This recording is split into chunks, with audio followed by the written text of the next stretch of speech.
Good afternoon, ladies and gentlemen. My name is Shu-Ching Lin, Shu-Ching from NTU, National Taiwan University. And I have begun my career at the international office at NTU 6 years ago. So I think it's quite a long time, and I think I'm still learning. Okay. And I feel very privileged to be given the opportunity to share our thoughts and what we have been doing for student internalization.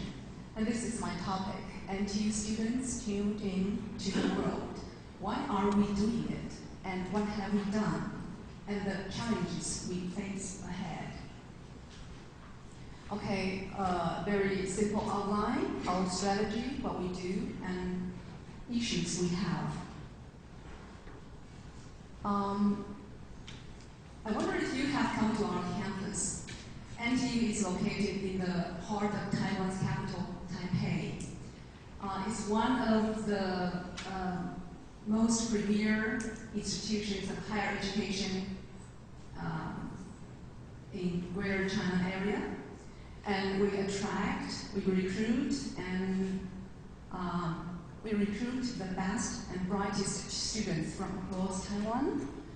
And to a large extent, the role of the university is to make sure that we create an excellent campus for learning and research for our students through these strategies. Through these strategies. And one of the strategies is academic internalization. And hopefully, we will educate and challenge and graduate outstanding students who will become, in a later time, knowledge creator, leaders in society, and capable global citizens. And for the strategy of academic internalization, to a large extent, it deals with student internalization.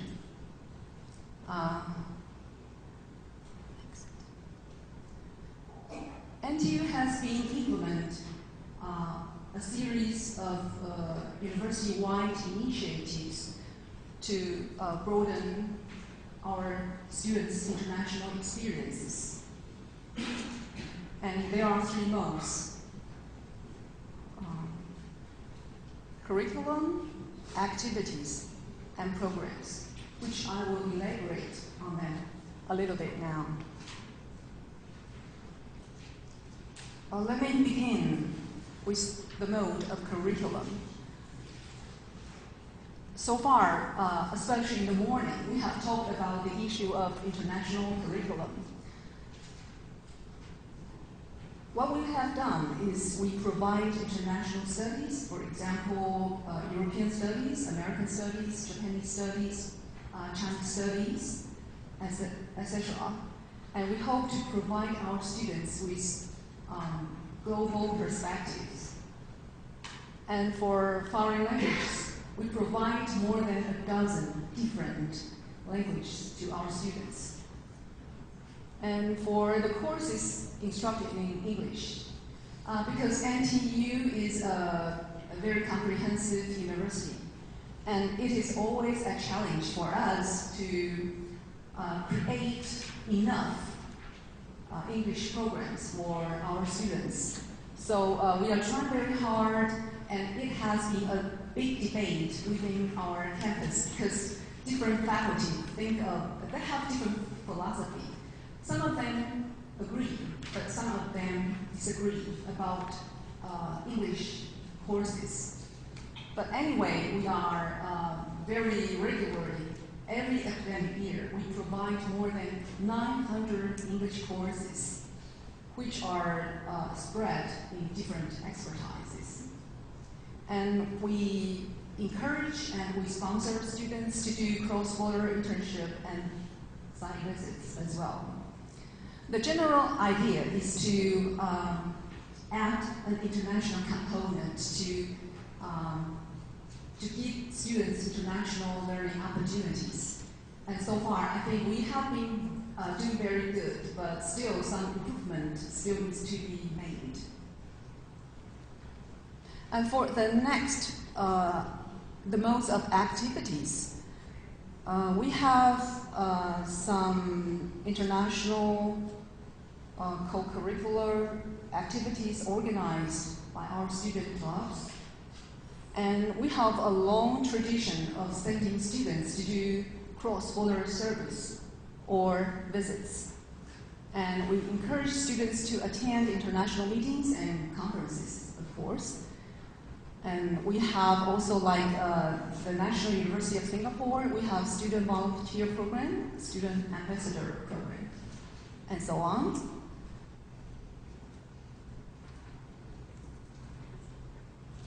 And these photos will give you visual images of some of the international activities taking place on our campus or overseas. More photos? I think the general idea is to inspire students' enthusiasm for critical thinking, for civic responsibility, for cultural understanding, and for human cooperation. And this slide shows you the locations where we send our students to do learning service, starting from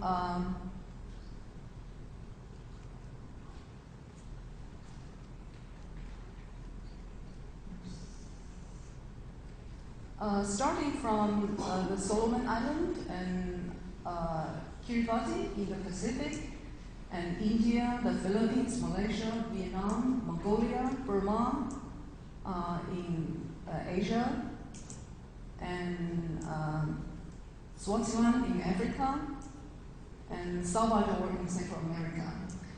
These are the locations where our students did their learning service in the recent years. And we have got very positive feedback from our students because they have broadened their horizon and they have made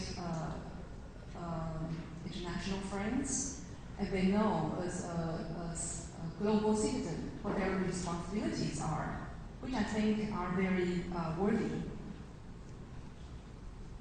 And the third mode is program, which is a very significant endeavor that will give our students sufficient opportunities to get immersed in academic studies and in another culture and language at the same time.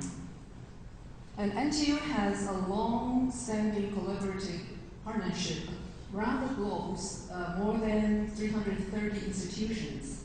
And with more than half of them, we are doing joint student programs, such as bilateral exchange programs, visiting programs, summer programs, and dual degree programs. And every year, we send around 600 students to 169 universities in 31 countries. And this is the distribution.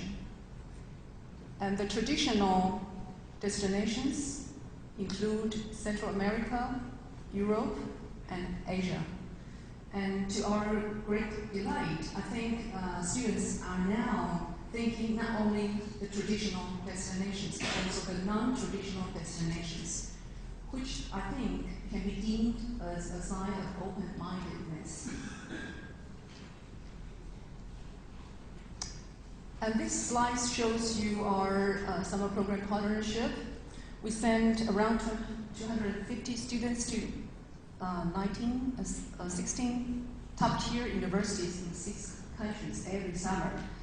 These include UC Berkeley, UC Davis, Stanford, NC State.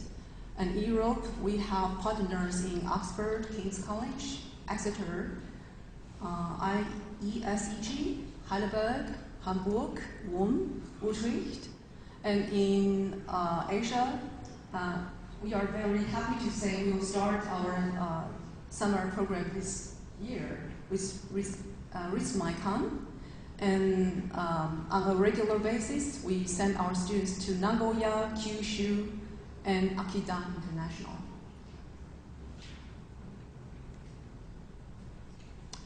And we have done a lot to help internationalize our students' experience. But the success of internalization takes an entire institution, which include the student, the faculty, and administration. And I don't think it's an easy job. So I think there are still some issues of importance that needs to be resolved. To begin, I would like to talk about some of the issues that are related to the students' part. Because of the time limit, I will talk about only 3 of them. Number 1, varying participation rates and patterns of different student populations. We have worked very hard to create new opportunities for our students to study abroad. Last year, our President Lee declared a new policy of study abroad. That is, 1/3 of our students are expected to spend 1 semester abroad during their undergraduate career. It's quite a big challenge, and we are working very hard to meet the demand of the students. And I'm very happy to say that we do see a rise in students, but the best thing is we still see like the University of the National University of Singapore. You said you have set a quota for each faculty, and at NTU, actually the academic college have enjoyed quite great autonomy. So we don't have a regulation so far for each college. And let me show you an interesting chart. This is the breakdown of student populations who are involved in study abroad program in 2010 and 11 study abroad program. And from this chart, you can see almost 40% of students are from the College of Management, and 18 from liberal arts, and 16 from social sciences. And we can see almost 3/4 of the student body who are involved in the student exchange, study abroad, are basically from the College of Management, liberal arts, and social sciences. And these 3 fields, I think they are predominantly female. So I think there is still something we should do to deal with this kind of imbalance within each college.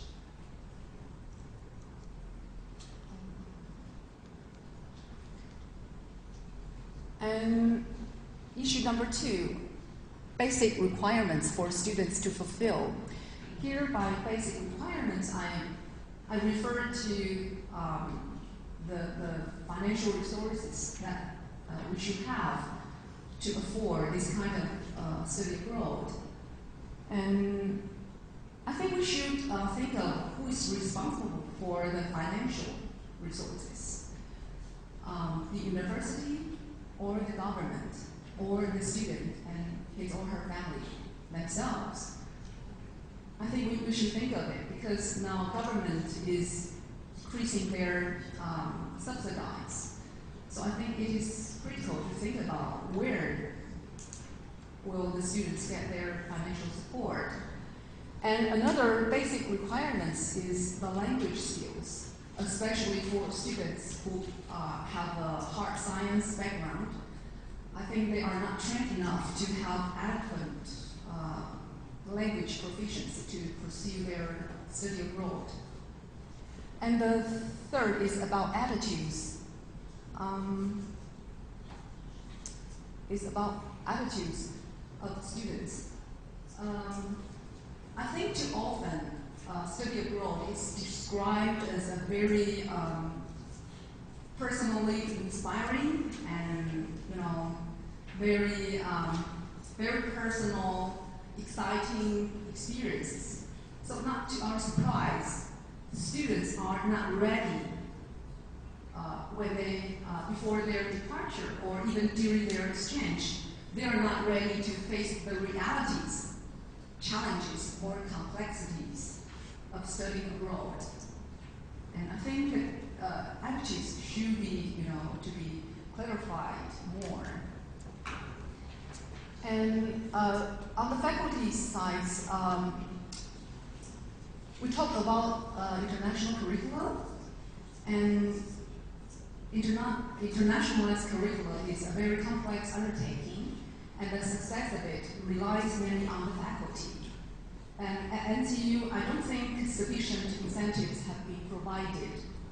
And on the other hand, internationalized curricula is a very, you know, I think we need to discuss it more. What does you mean? What do you mean by saying internationalized curricula?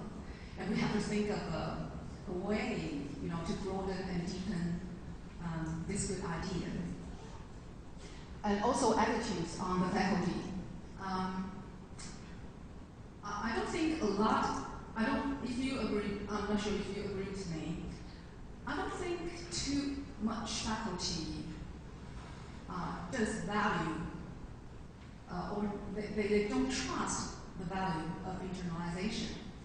And because they think perhaps study abroad is students' strategy to escape from academic challenges or professional development, and therefore they are not always very supportive. And I think that's one of the big issues that we should not neglect.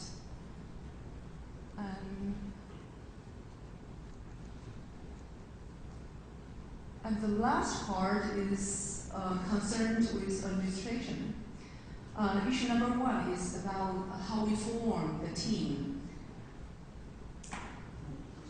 How do we form the team? At NTU, internalization is an overall institutional strategy. And I think that's a good thing. But the bad thing is NTU tends to be decentralized. So different working groups are undertaking different tasks to advance internalization. And we want a mechanism to coordinate all the resources, policies, and requirements, etc. We need to do that, but I don't think not too many people have noticed this is a big issue that we should deal with. And the last one, but not the least one, is quality. I think those of us who are so deeply involved in international endeavors tend to neglect or forget the link between study abroad or student internalization outcomes and assessments. And we understand that not all learning is measurable, and assessment is very, very complex. And so currently we are not prepared to engage in discussions about student learning outcomes, and therefore we don't have assessment outcomes to demonstrate our effectiveness or to improve ourselves. That's another thought that I have in mind that I want to share with you. Thank you. I think that's all. Thank you.